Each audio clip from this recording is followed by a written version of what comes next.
Practically इसको हम इस तरह से भी समझ सकते हैं कि जैसे कि ये हमारे पास एक एलसीआर सर्किट है, दिस इज आर, एल और सी।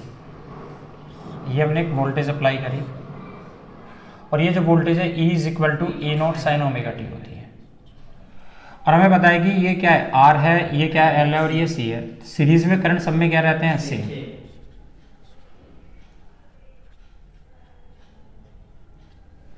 करंट तीनों में सेम रहता है। रेजिस्टर के केस में क्या होता है बेटे, वोल्टेज और करंट दोनों में सेम होते हैं, ये दोनों के दोनों सेम होते हैं, E नॉट R।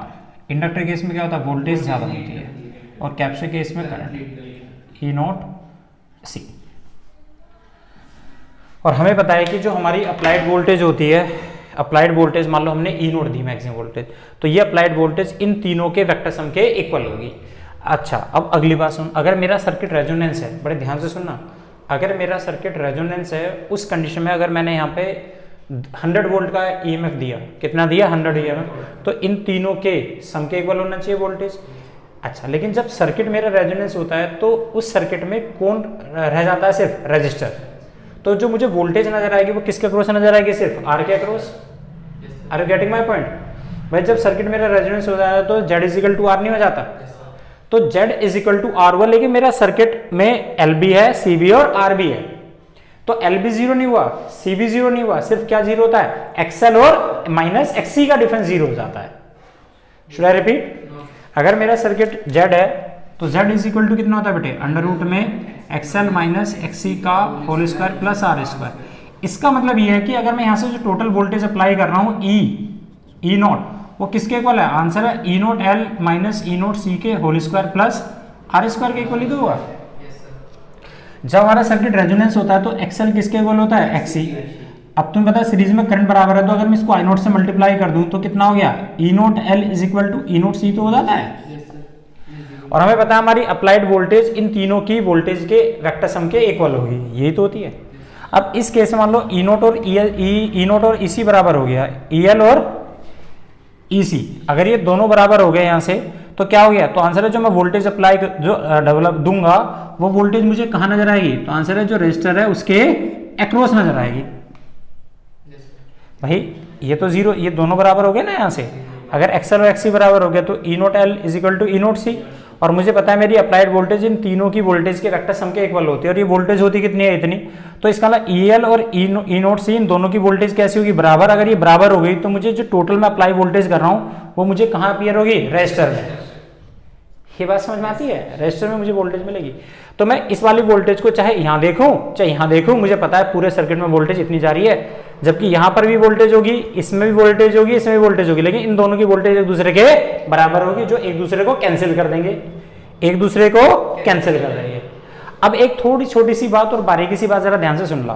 मान लो मैं तुमसे ये कहा कि मैंने यहाँ पर जो करंट पास किया, सपोज टू बी, ध्यान से देखना, मैंने यहाँ पे करंट पास किया 10 मिली एम्पियर, कितना पास किया, और ये 10 मिली एम्पियर क्या है मेरा, E नोट, ये वोल्टेज दिया मैंने सोर्स को।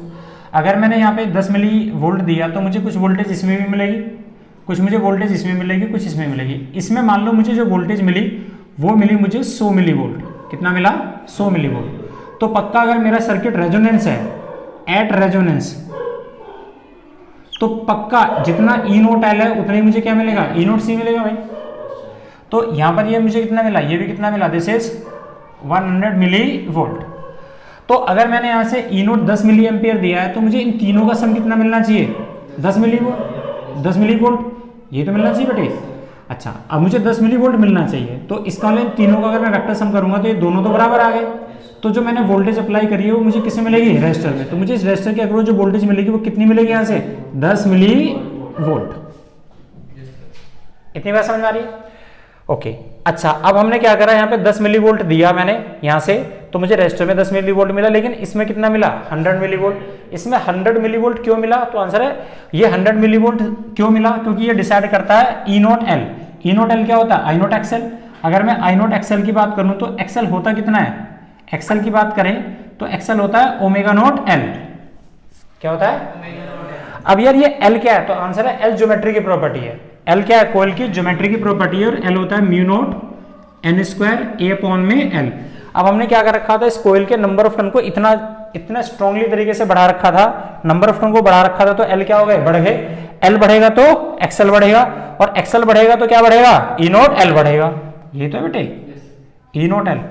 इसी तरह से हमने सी की वैल्यू को भी इस तरह से रखा, सी भी इसी तरह से रखा कि जितना ई नोट एल बनेगा इतने क्या बनना चाहिए, ई नोट सी भी बनना चाहिए। अब ई नोट सी के बारे में देखो जरा, ई नोट सी कितना होता है, तो आंसर है आई नोट एक्स सी होता है। लेकिन एक्स सी होता कितना है, तो आंसर है 1 में ओमेगा नोट सी, और सी होता क्या है, आंसर है एप्सिलॉन नोट ए अपॉन में डी, कैप्शन सी तो होता है। तो हमने एरिया की वैल्यू को क्या करा, यहाँ पर बढ़ा दिया, एरिया की वैल्यू को बढ़ा दिया होगा, या डी की वैल्यू को कम कर दिया होगा, या ए की वैल्यू को हमने कम कर दिया होगा, तो डी की वैल्यू को क्या करा होगा, बढ़ाया होगा। तो हम क्या चाहते हैं, सी की वैल्यू बढ़े या कम हो, कम हो, क्योंकि एल की वैल्यू को हमने क्या करा, बढ़ाया है। L is directly proportional number of turn, तो अगर मैं एन बढ़ाऊंगा तो एल बढ़ेगा, एल बढ़ेगा तो एक्सएल बढ़ेगा, एक्सएल बढ़ेगा तो ई नोट एल बढ़ेगा, ई नोट एल बढ़ तो गया।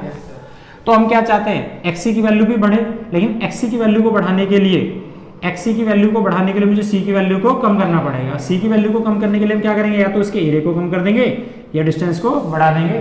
बात समझ में बात। इसमें फिर क्या करते हैं बेटे, तो इसका मतलब हम क्या चाहते हैं कि इसकी जो वोल्टेज है इस कैप्चर के अक्रॉस बढ़े। इस वोल्टेज को बढ़ाने के लिए मुझे क्या करना पड़ेगा, एक्सी को बढ़ाना पड़ेगा। एक्सी बढ़ाने के लिए मुझे सी की वैल्यू को कम करना पड़ेगा।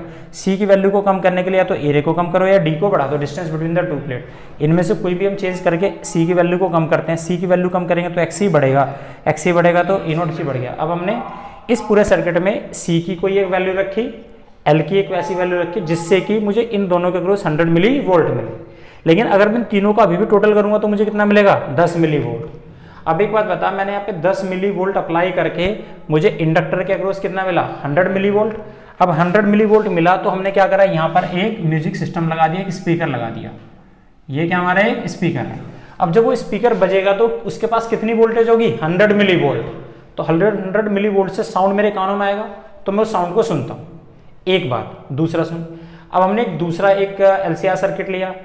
अब उस दूसरे एलसीआर सर्किट में हमने क्या करा, यही वोल्टेज अप्लाई करी, सेम यही वोल्टेज, लेकिन हमने यहाँ पर एल की वैल्यू ऐसी चुनी, सी की वैल्यू ऐसी चुनी कि उसने मुझे जो एल दिया वो कितना दिया, 10,000। कितना दिया, 10,000 मिली वोल्ट। सी भी मुझे कितना दिया, 10,000 मिली वोल्ट। लेकिन जब मैं इन टोटल वोल्टेज मैंने अप्लाई करी कितनी, 10 मिली वोल्ट। तो 10 मिली वोल्ट का अगर मैं तीनों का वेक्टर सम करूंगा एट रेजोनेंस, तो अभी भी मुझे टोटल वोल्टेज कितने मिलेगी, 10 मिली वोल्ट। लेकिन एट रेजोनेंस इन दोनों का तो वैल्यू क्या होगी, कैंसिल हो जाएगी। मुझे वो वोल्टेज कहाँ मिलेगी, रेजिस्टर में। तो मैं रेजिस्टर में अभी भी 10 मिली वोल्ट दे रहा हूँ ना, लेकिन इन दोनों के अक्रॉस मुझे कितनी मिल रही है, 10,000 मिली वोल्ट। तो कोई भी एक साउंड, कोई भी एक स्पीकर 100 मिली वोल्ट से ज्यादा बजेगा, 10,000 मिली वोल्ट से ज्यादा बजेगा। तो दोनों में से किसकी क्वालिटी बढ़िया है, 10,000 वाले की क्वालिटी बढ़िया है। अब किसी सिग्नल की क्वालिटी ज्यादा बेहतर है, कम बेहतर है, उसको हम प्रैक्टिकली किसको देख के समझते हैं, आंसर है इनपुट पावर को देख के, इनपुट वोल्टेज को देख के। यहां मैंने 10 मिली वोल्ट दिया, लेकिन यहां मुझे कितना मिला, 100। इसकी मुझे क्वालिटी कुछ सही मिली। लेकिन जब मैं 10 मिली वोल्ट देके मुझे 10,000 मिली वोल्ट मिलता है तो उसकी क्वालिटी और ज्यादा बेहतर होती है। और ये 10 मिली वोल्ट प्रैक्टिकली मुझे कहां नजर आता है, रेजिस्टर के अक्रॉस। तो मैं अगर सिंपल सी बात बोलूं कि रेजिस्टर में हम जितनी वोल्टेज देते हैं इतनी वोल्ट, मैंने रेजिस्टर के अक्रॉस अगर 10 मिली वोल्ट दिया तो मुझे इसमें कितना मिला, 100। तो इसकी क्वालिटी कुछ कम थी। लेकिन रेजिस्टर के अक्रॉस मुझे अगर 10 मिली वोल्ट मिलता और इस इंडक्टर और कैपेसिटर के अक्रॉस मुझे 10,000 मिली वोल्ट मिलता है तो क्वालिटी ज्यादा बेहतर है। तो क्वालिटी को बेसिकली हम किससे कंपैरिजन कर रहे हैं, इनपुट वोल्टेज देने से आउटपुट हमें कितना मिलता है। इसको हम इस तरह से समझ सकते हैं, देखो कि भाई मैंने इंडक्टर रेजिस्टर के अक्रॉस वोल्टेज कितना दिया, ई नोट आर, कितना दिया, ई नोट। अरे जो मैं यहाँ से अप्लाई करूंगा वही तो मुझे रेजिस्टर में मिलेगा इनके वेक्टर सम के। तो रेजिस्टर में मैंने ई नोट आर दिया तो मुझे इंडक्टर में कितना वोल्टेज मिला, ई नोट एल। तो अगर मैं 1 यूनिट वोल्टेज दूं रेजिस्टर में तो मुझे इंडक्टर के अक्रॉस कितना वोल्टेज मिलेगा, ई नोट आर। ये जो है रेशो, इसी को हम कहते हैं क्वालिटी फैक्टर। तो क्वालिटी फैक्टर है क्या, तो आंसर है quality factor is the voltage across inductor to voltage across resistor.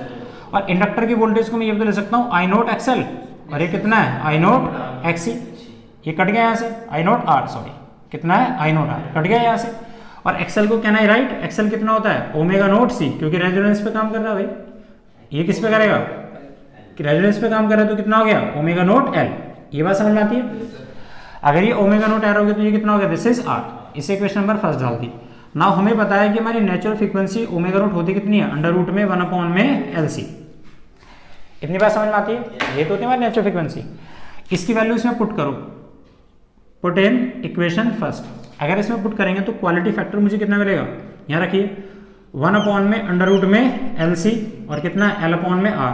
तो कैन आई राइट 1 अपॉन में आर एल अंडर रूट में एल इंटू अंडर रूट में सी। इस अंडर रूट से अंडर रूट कट गया तो क्वालिटी फैक्टर मुझे कितना मिलता है 1 अपॉन में आर अंडर रूट में एल अपॉन में सी। ये होता है क्वालिटी फैक्टर का फॉर्मूला। मैथमेटिकली या प्रैक्टिकली हम कैसे निकालते हैं।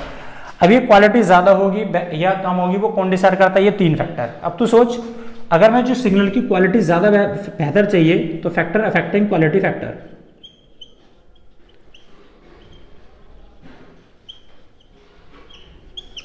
तो देखिए जरा क्वालिटी फैक्टर जो है वो इनवर्सली प्रोपोर्शनल किसके आर।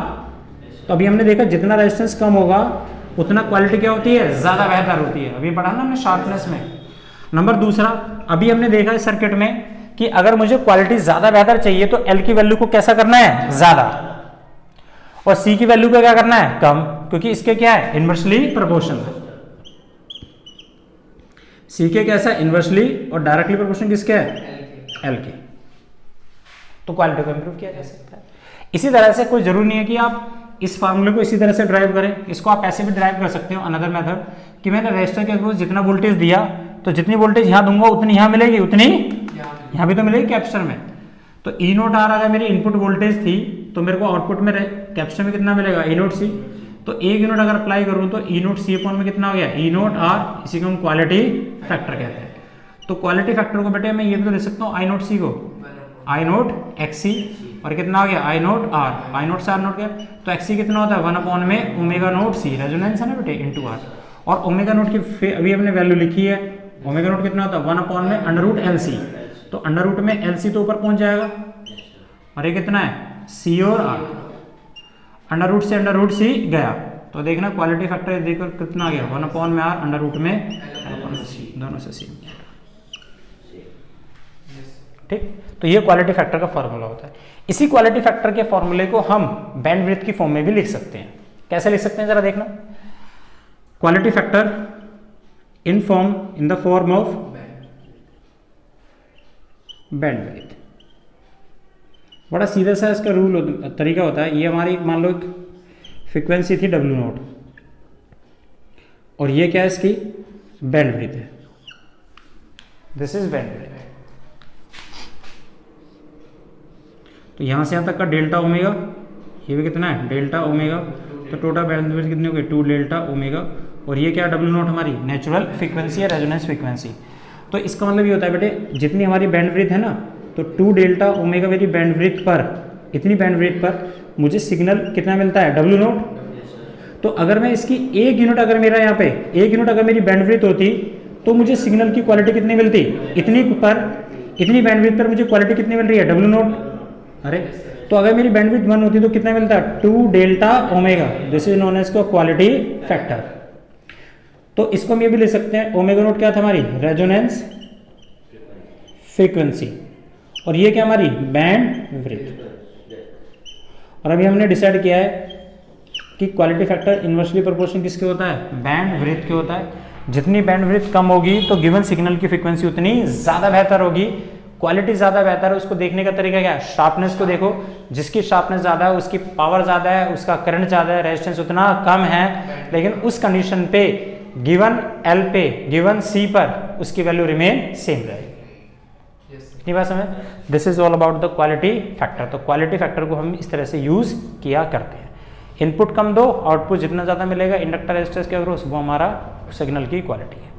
ठीक है, मिलेंगे नेक्स्ट क्लास में। Thank you very much.